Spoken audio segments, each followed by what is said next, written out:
Hey guys, just a quick heads up that Vicurious, this podcast, is available on iTunes, Stitcher, Overcast, and a bunch of other platforms.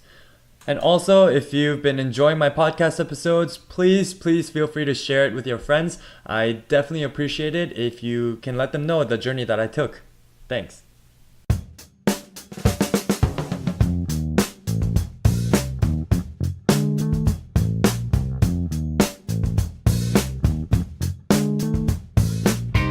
So after hours and hours of applying to a bunch of jobs and just straight up failing a lot of them, I got a call from a recruiter from a company called Sensor Tower, and I decided to give it a shot.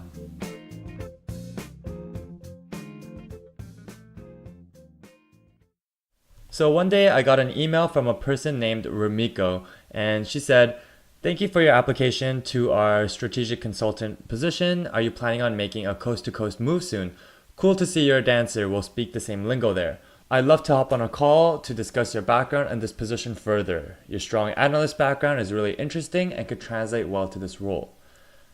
And when I first read that, I said, all right, cool. I made it to the first round interview. That's not something new. I've had other companies reach out for that as well. But the fact that she didn't just talk about the job was pretty interesting to me. It meant that she actually read my resume, went to the bottom where I have an interest section, and saw that dance was a commonality. So the fact that she even brought that up in our first initial email, it was pretty interesting.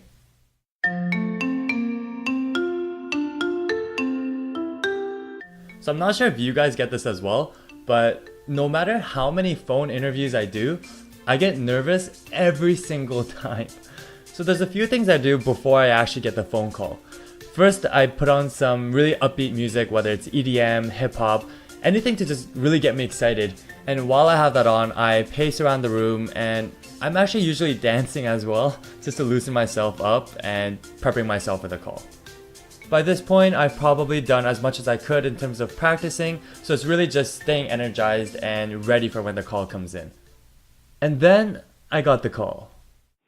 Hi, Matthew. This is Rumiko calling from Sensor Tower. I'm a recruiter here, and I saw your application come through a day or two ago. Awesome. Thanks, Enrico. Really appreciate the call. Yeah, is this a good time to chat? Yeah. Out of the blue? No, okay. It's a great time. All right, cool. Man, my little chuckle there sounds so fake. I don't know why, but I just sound so awkward when I talk on the phone. And if you couldn't tell, I'm still super nervous. So it looks like you're making a big move from Toronto to San Francisco? Yeah. So I was working in Toronto for around 2 years at a company called Tim Hortons, and I kind of wanted to give that a change. So then I decided to kind of like pick up all my things and just kind of move out to San Francisco and see what happens. Wow. So with no job lined up, you just kind of quit the last job and made the move out here? Yep. Cool. So why San Francisco, of all places? Yeah, for sure. So I actually considered quite a few places, but I think San Francisco is really good because it's really the tech hub of the world. So being surrounded by all these tech companies and all these different kinds of startups and entrepreneurs, I've just really been interested in that space. So having the opportunity to actually be surrounded by all that, I found that to be very fascinating. Got it. Yeah, there's nowhere like San Francisco. For sure. So I passed that initial first round interview and had several more after. I remember still being nervous for each one. About to go into my third round interview with a company that I really want to work for. They're a startup. And this round I'm actually having a behavioral interview with one of the co-founders. Super pressured, but I'm super focused at the same time.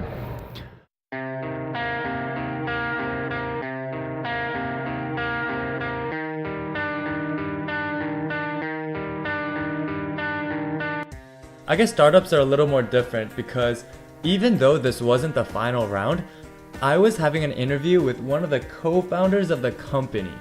Now this is unheard of for me because I come from a big corporation where it's even challenging to see the CEO that often. So the fact that I was interviewing with one of the co-founders, it was pretty cool. So I remember waiting nervously for him to enter the room, and I wasn't really sure what to expect. But when he finally came through those doors, there was something about him that really caught me off guard. He was wearing flip-flops. Now, this was something that I've never seen before, at least from the corporate side that I came from. But when I saw that, I was like, wow, this is the Silicon Valley image that I had in mind. This is awesome. So I'm not that big of a fan of dress shoes or suits and ties. So the fact that he was very casual, but at the same time asked very interesting and clever questions, automatically I was engaged. So I ended up passing the behavioral round interviews, and for my last round, I had to do a business case and present it in front of key people in the company. A little bit of an analysis on their performance. So jumping right through it, I started off very general, very broad, and asked the question, in 2016 and 2017, what actually happened? I first looked at this globally, and I noticed that initially... So I walked out of the room feeling a little jumpy, but also confident because I thought I did a pretty good job. They said that they liked my presentation, the analysis was good, but as you probably know, you can never tell with these things because you never know if they're just being polite or not. So I decided to put that thought to the back of my mind and just enjoy the rest of the week until I got the phone call from them. Hello? Hey, Matt, it's Romeo calling from Sensor Tower. Hey, Ramiko, how's it going? Pretty good. How about yourself? Good. I'm just kind of out right now, just kind of enjoying the San Francisco city. But other than that, things are pretty good. Nice. So what did you think of the presentation yesterday? Basically, overall, I think it was really fun. Just finally being able to actually dig into the platform, do some of the analysis, and actually present that. And even all the questions and the feedback, I think, very useful, and overall, it was a very good experience. Cool. I'm glad to hear that. We felt the same. We felt that the presentation was put together really well, and you did a really good job of tying like the analytics, insights, data from our platform, tying that with kind of outside trends and overall putting together a really good narrative. Yeah, exactly. And I think I told you last time, but like analytics is kind of like anyone can do, but actually pulling the story out of that, I think that is the more challenging, but also the more fun part. Well, I'm glad you found it fun too, because I think that was a really good, realistic test drive of the position. Awesome. Yeah.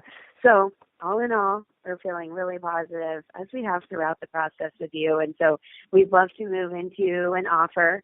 And I was wondering if you had a couple minutes to start discussing the details and compensation, start date. Yeah, for sure. I have some time right now for that. Okay, perfect.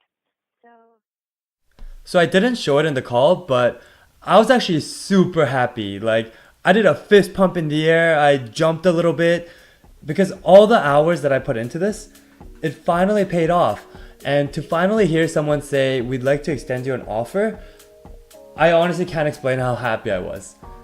All in all, I arrived in San Francisco on March 20th, and I ended up getting this job a month later, which actually doesn't seem like a very long time. But if you look at all the hours that I put into this, it definitely felt like a while. I felt very relieved, but also super excited because now there was so much more to look forward to. There were two things left that I knew I definitely had to do. Number one was to get my work visa, and number two was to call my mom. Thanks so much for listening, guys. The podcast is not yet over.